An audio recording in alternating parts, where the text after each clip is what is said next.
Hello, YouTube friends, subscribers.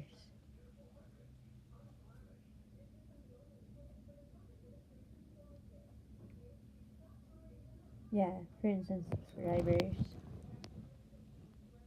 And whoever else comes across this video, whether you find it on Facebook or YouTube or Twitter, Tumblr. Hopefully not 4chan, but you never know. Anyways, today I will be doing a sermon type video on Kingdom Purity. And sorry if you see my phone or my Bible throughout this. But anyways, the first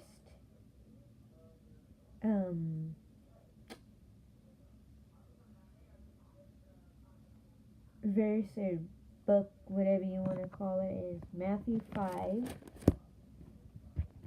So in the New Testament,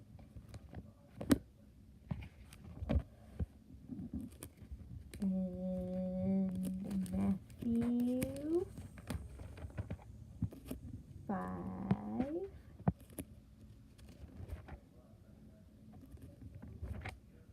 Oops, a little bit too far. Matthew 5, 27 through 30. Okay.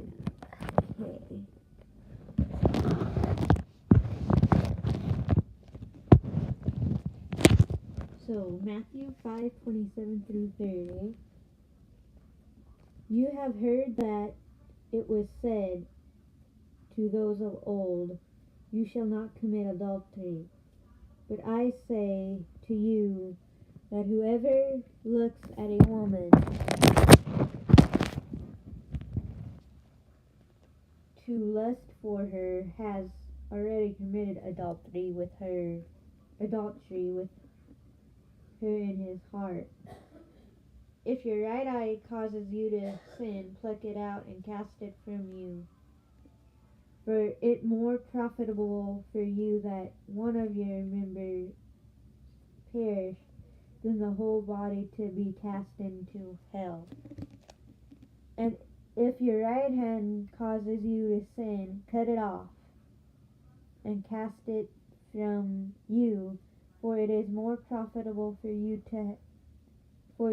that one of your members perish than for your whole body to be cast into hell. Furthermore, I'm going to read 31 just so you get the whole picture. Furthermore, it has been said, whoever divorces his wife, let him give her a certificate of divorce. So pretty much it's talking about how we shouldn't lust after people.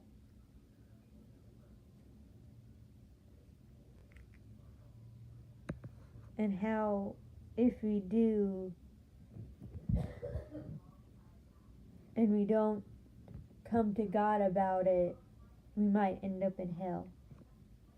The next verse is 1 Samuel 16 and 7.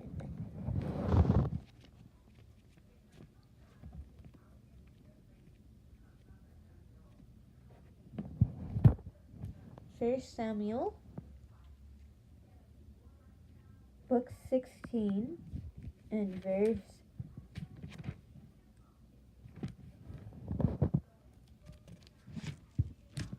7.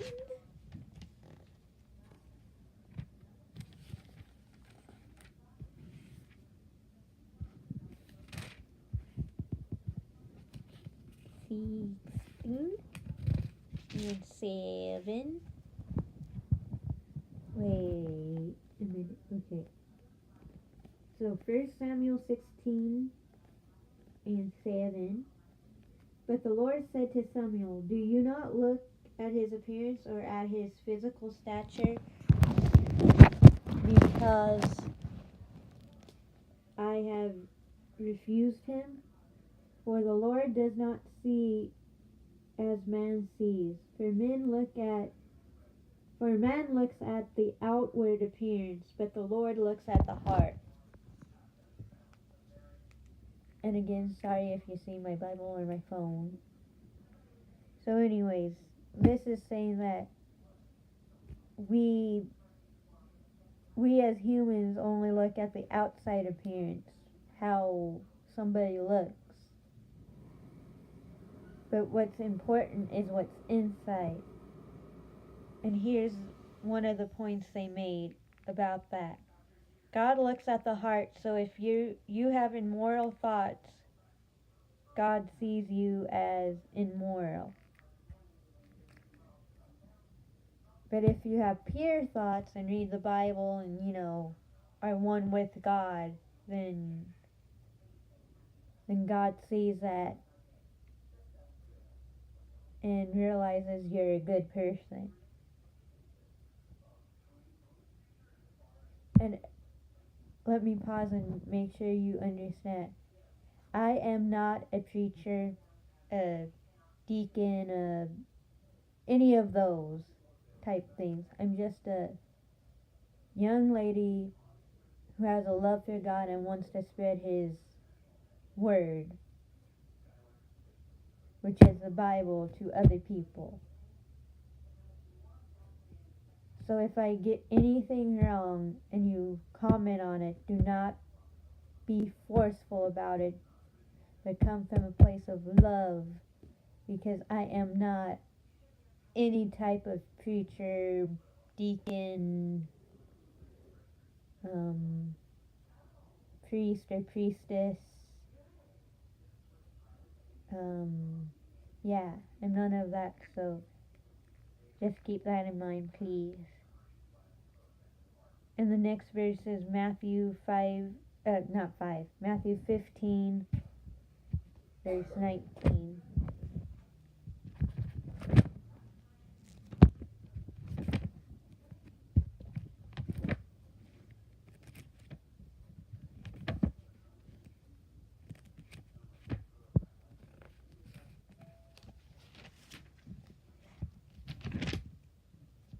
Matthew 15. Wait. 14. Oops, a little too far. 15 and 19.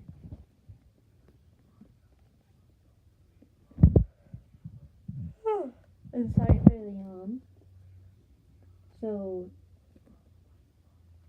Matthew 15, verse 19 says, "For the heart proceed evil thoughts, murders, adulteries, fornications, thefts, false witness, blasphemous." And then I'll read verse 22. I'll also read verse 20. "These are things which defile a man, but to eat with unwashed hands does not defile a man." So,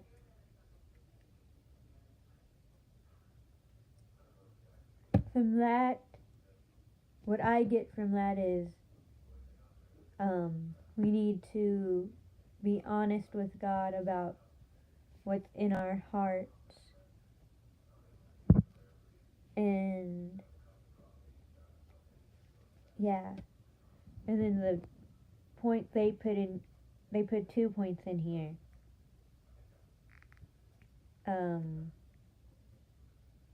We need to get open with our hearts, and we need to get right with our hearts with God.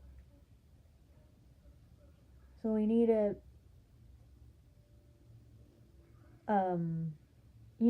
just spend more time with God and be open with Him. And then the second one is focus on being loving toward one another, which again is a verse in the Bible. I'm not sure exactly which one they were using that day, but it's like, And what I like about that is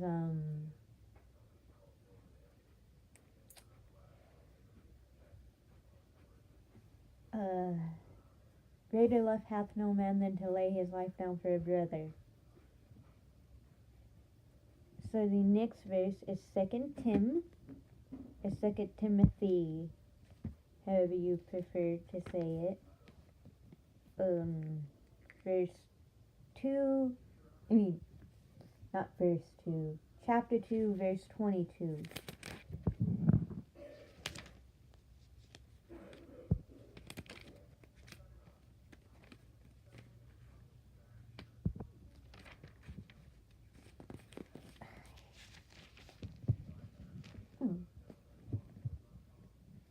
So, chapter 2, verse 22. Flee also youthful lusts, but pursue righteousness, faith, love, peace with those who call on the Lord out of a pure heart.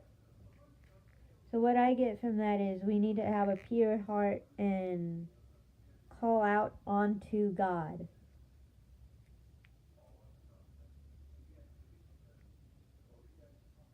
And then they said we have to aggressively flee from evil desires and pursue righteous faith, love, and peace. We don't just get rid of sin in our life. We change our ways. If we just get rid of sin, we are not godly. And then they also gave the definition of lust. Or I think it's the definition. Little is not enough. You crave more and feed into it. And then they go on and say we have to evaluate all the time and regularly. Regulate is when our evaluation shows that we're not practicing self-control. And if that doesn't work, we have to amputate whatever isn't working. And then we have to also walk in the Spirit. And then Galatians.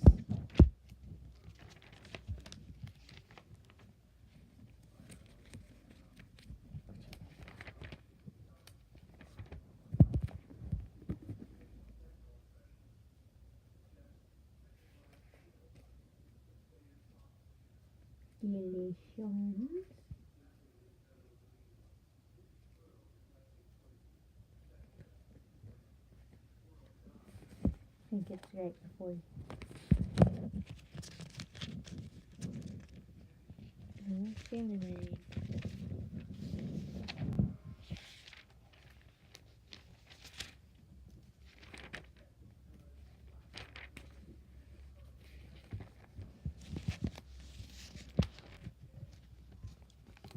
Sorry, it's taking me a while.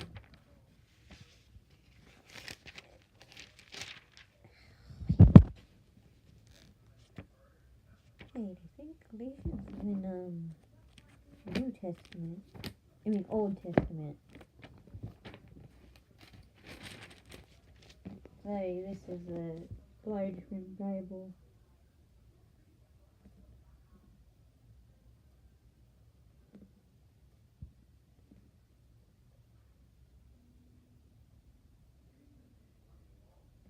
Right after 2 Corinthians.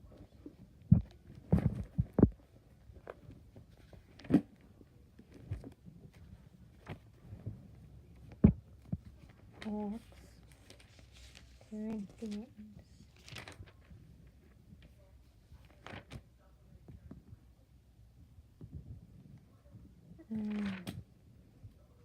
Right after 2 Corinthians.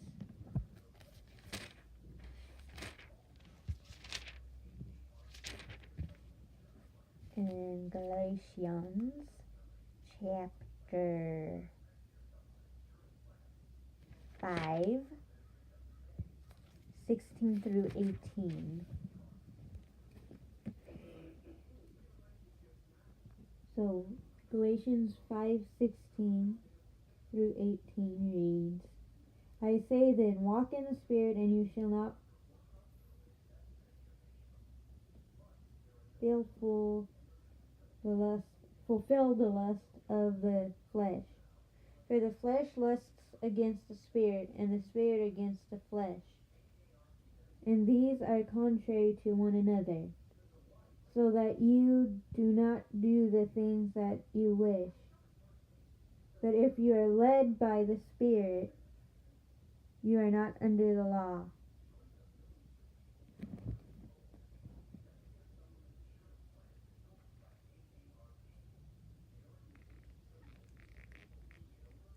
So, when you continue to compromise, you will eventually be in sin.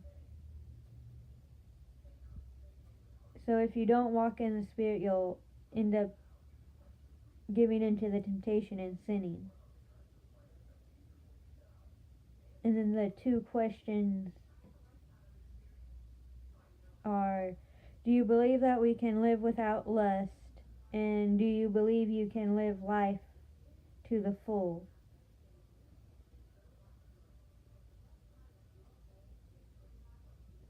And then it says that we have to learn to live life to the full and live to be more like Christ. And learn to deal with the heart. Because in most cases, our heart is a problem. It's not exactly us